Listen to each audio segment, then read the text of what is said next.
Assalamualaikum warahmatullahi wabarakatuh. Selamat pagi anak-anakku kelas 4A, 4B, dan 4C. Pada hari ini kita akan belajar tema 3, peduli terhadap makhluk hidup. Subtema 1, hewan dan tumbuhan di lingkungan rumahku. Pembelajaran 5 dan pembelajaran 6. Namun sebelum pelajaran kita mulai, mari terlebih dahulu kita berdoa memohon kepada Tuhan, semoga belajar kita selalu mendapatkan hidayah, inayah, dan mendapatkan hasil yang sangat memuaskan untuk kita semua. Menurut agama dan keyakinan kita masing-masing, berdoa dipersilahkan.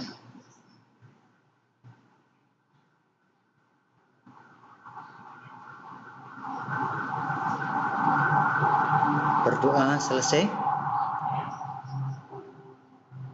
Anak-anakku,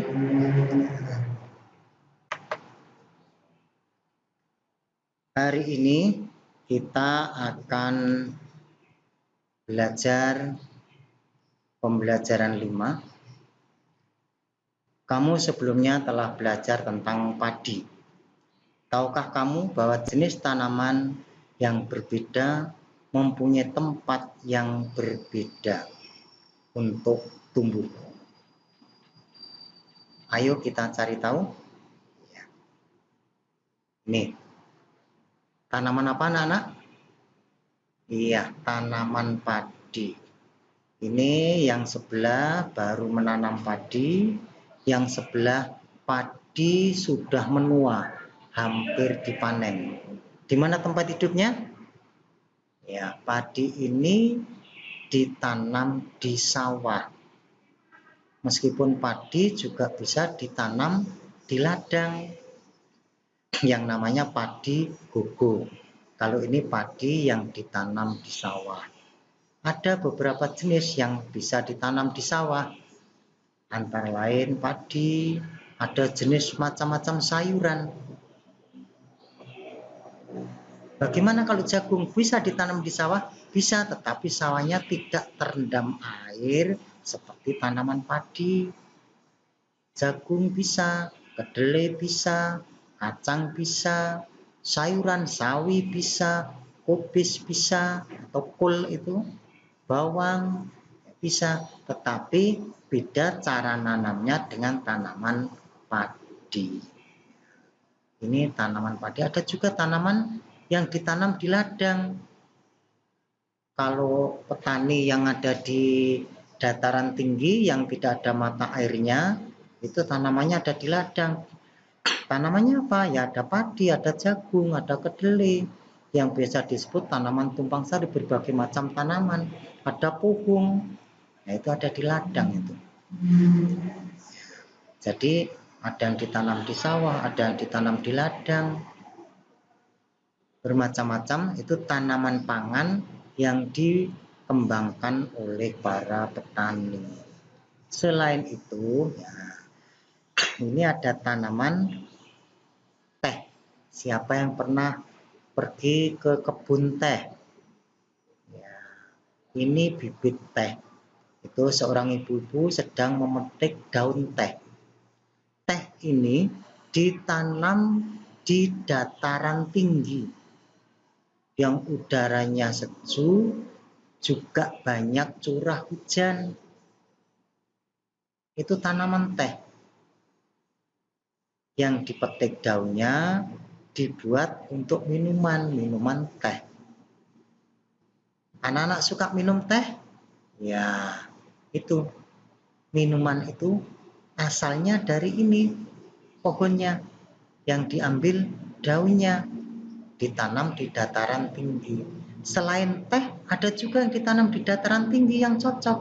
Kalau anak-anak pergi ke Wonosobo, daerah Temanggung itu tinggi, banyak tanaman tembakau, banyak tanaman kol, banyak tanaman-tanaman yang lain yang ada di dataran tinggi. cengkeh bisa. Di sana cengkeh bisa ditanam. Juga bisa menghasilkan. Hanya bedanya kalau seperti cengkeh, tembakau, terus teh, ini namanya tanaman industri, tanaman yang ditanam di perkebunan. Beda dengan tanaman pangan yang langsung seperti yang di depan tadi, padi, pohon, ketela, terus lagi sayur-sayuran, itu tanaman makanan langsung. Siapa yang pernah pergi ke Wonosobo atau ke Dieng atau ke Batang? Ini juga tanaman seperti ini anak-anak. Ini pegunungan, dataran tinggi itu. Itu yang cocok ditanami teh seperti itu. Ya, terus bagaimana? Ini tentang padi dan teh, bedanya. Padi umumnya tumbuh di daerah yang berhawa panas, banyak mengandung uap air dan curah hujan yang cukup. Itu padi yang ada di sawah. Sinar mataharinya dan suhu sangat mempengaruhi tanaman padi. Jadi kalau padi ditanam di dataran tinggi seperti teh itu tadi kurang baik. Suhu yang baik antara diperkirakan tanaman padi adalah suhu 23 derajat Celcius sampai 30. Sama. Tinggi tempat yang cocok untuk tanaman padi berkisar antara 0 sampai 1.500 meter di atas permukaan laut. Tanah yang baik untuk tumbuhan tanaman padi adalah tanah berlumpur sawah itu tadi yang subur dengan ketebalan 18 sampai 22 cm. Diperlukan pengairan yang cukup agar padi dapat tumbuh dengan baik. Bedanya kalau teh, ini kebun teh. Teh umumnya tumbuh di daerah pegunungan. Suhu yang baik untuk pertumbuhan tanaman teh adalah berkisar 13 sampai 15 derajat. Dingin sekali anak-anak. Dengan curah hujan tidak kurang dari 2000 mm kubik. Jadi curah hujannya cukup. Sinar matahari dan suhu udara sangat mempengaruhi pertumbuhan tanaman teh. Bila suhu mencapai 30 derajat Celcius maka akan memperlambat pertumbuhan tanaman teh. Jadi kalau ditanam di Semarang, tehnya pertumbuhannya akan lamban. Kalau pertumbuhannya lamban, rasa tehnya juga berbeda. Tanah yang cocok untuk tanaman teh adalah tanah yang subur dan banyak mengandung bahan organik. Dan biasanya terletak di lereng-lereng gunung atau perbukitan. Itu bedanya tanaman padi dan tanaman teh. Bagaimana dengan tanaman yang kamu tanam sebelumnya? Apakah dapat tumbuh dengan baik? Mengapa? Ya, anak-anak pada pertemuan yang lalu menanam tanaman yang ada di dalam pot.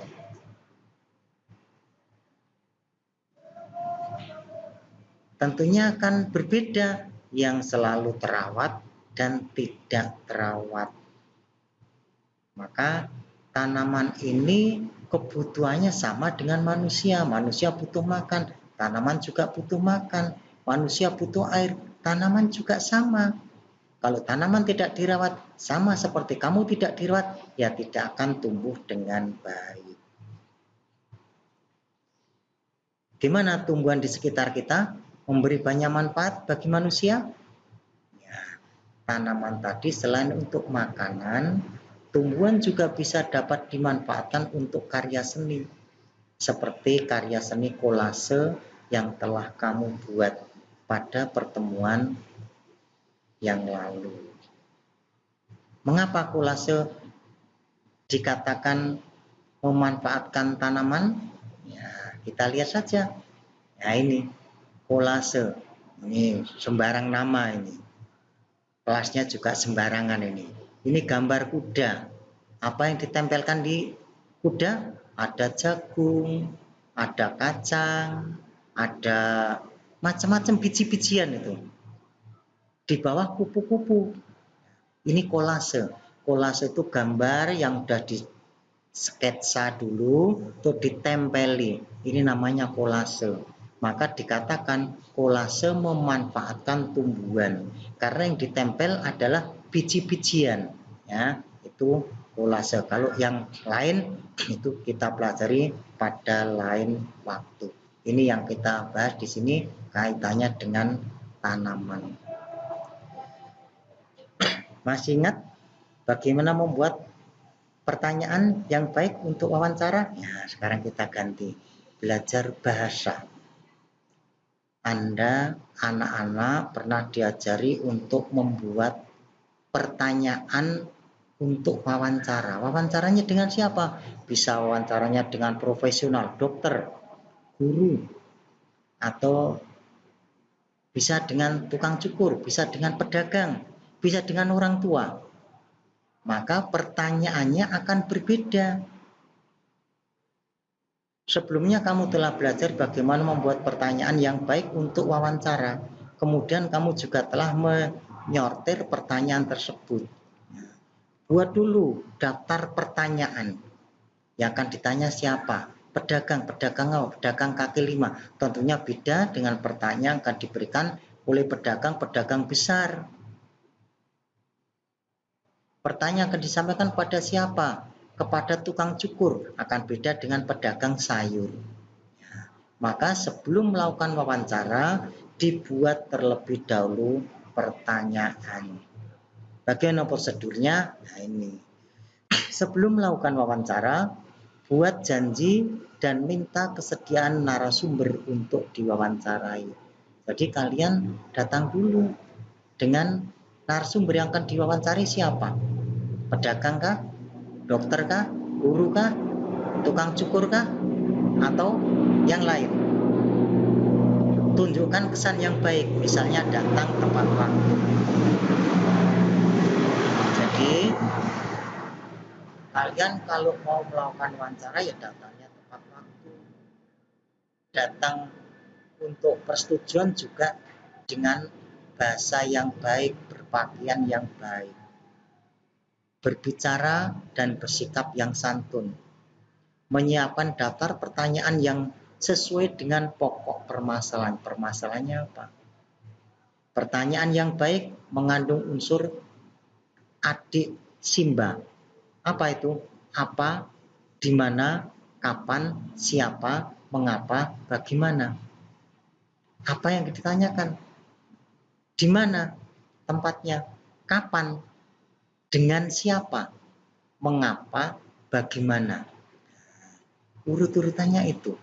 Kalau pertanyaan mengandung unsur-unsur itu, saya yakin yang ditanyakan sesuai dengan yang dibutuhkan. Berlatih agar tidak selalu membaca pertanyaan yang telah disusun. Meskipun kamu sudah menyusun pertanyaan, diusahakan kamu menghafalkan setidaknya pertanyaan pertama, apa kedua, apa dan seterusnya. Sehingga di tempat wawancara nanti tidak seperti membaca terus ya. Nah, itu untuk wawancara. Terus berikutnya, ketika sedang melakukan wawancara, perkenalkan diri sebelum wawancara. Sampaikan tujuan wawancara. Mulai wawancara dengan pertanyaan yang ringan. Cairkan suasana dengan menanyakan tentang kegemaran tokoh. Siapa yang ditanya? Jika suasana sudah cair, baru hubungkan dengan persoalan yang menjadi topik wawancara. Sebutkan nama narasumber secara lengkap. Jangan dipotong narasumbernya, nama lengkapnya disebutkan. Bawa buku catatan, karena wawancara kalian apa yang ditanyakan kamu tulis jawabannya apa. Karena kalian akan memerlukan jawaban dari pertanyaan yang kamu sajikan. Alat tulis atau alat perekam. Ya, kalau kamu tidak bawa alat tulis, bawa alat perekam. Jadi kamu merekam sehingga apa yang disampaikan nanti bisa direkam di rumah, baru bisa disalin dengan tulisan. Dengarkan pendapat dan informasi dari narasumber secara seksama. Pada saat narasumber memberikan jawaban, dengarkan yang baik, hargai. Jangan memotong ucapan narasumber waktu memberikan jawaban atau pernyataan. Sehingga kamu menghargai. Narasumber akan merasa dihargai. Hindari minta pengulangan jawaban dari narasumber. Kalau kamu tidak memotong, maka tidak akan terjadi mengulang pertanyaan. Hindari pertanyaan yang berbelit-belit. Pertanyaannya yang mudah. Bahasanya sederhana, tetapi mengena. Jangan mempersulit, jangan berbelit-belit, jangan diulang-ulang. Hormati petunjuk narasumber. Kalau narasumber memberikan petunjuk, kamu mendengarkan, menghormati. Hindari pertanyaan yang menyinggung dan menyudutkan narasumber. Jangan sekali-kali menyinggung perasaan narasumber, apalagi menyudutkan narasumber. Karena dia sudah mau menjadi narasumber sudah baik. Kalau kamu sudutkan, dia nanti akan marah dan akan menutup jawaban yang kamu pertanyakan. Mampu mengambil kesimpulan dan tidak semua jawaban dicatat. Terus setelah selesai melakukan wawancara, mohon diri dengan baik, ucapkan terima kasih, sampaikan permohonan maaf jika selama wawancara ada hal yang kurang berkenan. Ya. Sekarang kita akan belajar matematika. Apakah kamu masih ingat cara melakukan penaksiran terhadap pecahan? Sekarang ayo kita coba menaksir penjumlahan dan pengurangan pecahan. Coba taksir jumlah beras yang terdapat dalam 3 karung berikut. Ini dia amati. Ada 3 karung beras. Karung A, karung B, karung C. Karung A 81/5 kg. Karung B 53/4 kg. Karung C 3/4, 2/3 kg. Untuk menaksir bilangan pecahan seperti ini, yang kurang dari 0,5, nah, seperti ini, 8/5. Berarti 1/5 itu 1/5 atau 2/10. 2/10 ini berarti kalau dengan 0,20. Berarti itu dibulatkan kemana? Ke terdekat. Terdekatnya mana? 8. 5 3/4. 3/4 itu sama dengan 0,75. Maka dibulatkan, naik menjadi 5 tambah 1 jadinya 6. Yang C 4, 2/3. 2/3. 2/3 itu sama dengan 0,73. Ya, maka itu nanti 0,66. 0,66 itu. Maka nanti, ini dibulatkan kemana? Ya bulatkannya ke atas, maka menjadi 5. Ya, dibulatkan ke satuan terdekat. Contoh, ini ada contoh. Dayu tinggal 6,4/10 km dari sekolah. Udin tinggal 29/10 km dari sekolah. Kira-kira lebih jauh berapa kilometer tempat tinggal Dayu dibandingkan Udin? Dayu berapa tadi? 6/4/10. 6/4/10 ini dekatnya ke setengah, maka 6,5. Dibulatkannya ke setengah malah ini. Tidak ke 6 tapi ke setengah. Yang tadi gimana? Yang depan tadi. 8/5 dekatnya ke 8. 5 3/4 dekatnya ke 6. 5 2 4 2/3 dekatnya ke 5, bisa ke 4,5 atau 4,5 bisa. Sekarang yang ini ke tengah, ke setengah, jadi 6,5. Jadi taksirannya berapa? 6,5. Terus 2, 9/10 ke 3. Nah, jadi 6,5 dikurangi 3. Kelebihannya 6,5. Dayu tinggal kira-kira 3,5 kilometer lebih jauh daripada Udin dari sekolah. Taksirlah penjumlahan dan pengurangan pecahan berikut. Di bawah ada 1 itu. Ada tugas itu. 2/4 ditambah 1/3. Berapakah taksiran? Ditaksir dulu. 2/4 sama dengan seperti di kolom di atasnya. 1/3 ditaksir ke berapa? Nanti akan ketahuan. Ya.